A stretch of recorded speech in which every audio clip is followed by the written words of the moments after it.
पिछले 18 महीनों से ढाका की सड़कों पर जो माहौल था वो किसी बुरे सपने से कम नहीं था। भारत विरोधी नारे, हिंदू समुदाय पर हमले और यह डर कि कहीं बांग्लादेश पाकिस्तान की राह पर तो नहीं निकल पड़ा। लेकिन राजनीति की बिसात पर अचानक ऐसा पासा पलटा जिसने खेल ही बदल दिया।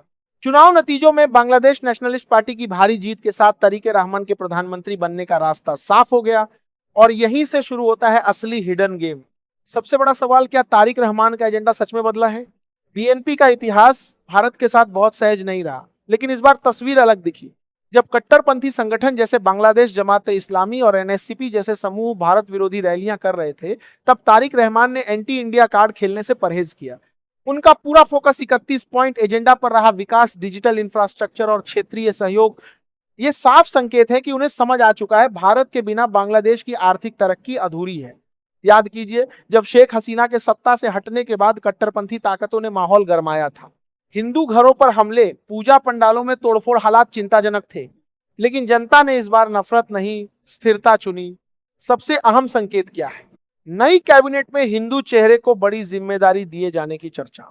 बीएनपी नेता गोएश्वर चंद्र रॉय का नाम मंत्री पद की दौड़ में सबसे आगे बताया जा रहा है। यह सिर्फ एक नियुक्ति नहीं, ये एक संदेश है। संदेश कि बांग्लादेश की राजनीति से हिंदू समाज को पूरी तरह अलग नहीं किया जा सकता। भारत के लिए यह घटनाक्रम किसी थ्रिलर से कम नहीं। नदी जल बंटवारा, कनेक्टिविटी प्रोजेक्ट, डिजिटल सहयोग, सब फिर से मेज पे आ सकते हैं। लेकिन सावधानी जरूरी है। यह वही बीएनपी है जिसके शासनकाल में भारत विरोधी तत्वों को पनाह मिलने के आरोप लगे थे। इसीलिए दिल्ली की रणनीति साफ है, दोस्ती भी, सतर्कता भी। अगर जमात और कट्टर गठबंधन सत्ता में आता तो यह पूरे दक्षिण एशिया के लिए टाइम बम साबित हो सकता था। लेकिन फिलहाल खेल भारत के पक्ष में झुकता दिख रहा है। अंत में सवाल यही है, क्या तारिक रहमान सच में रेनबो नेशन का वादा निभाएंगे या ये सिर्फ सत्ता तक पहुंचने की रणनीति है? इतना तय है, ये सिर्फ चुनाव परिणाम नहीं, एक बड़ा भू राजनीतिक मोड़ है। अब देखना होगा कि ढाका से दिल्ली तक दोस्ती की नई कहानी लिखी जाती है या इतिहास खुद को दोहराने की तैयारी में है।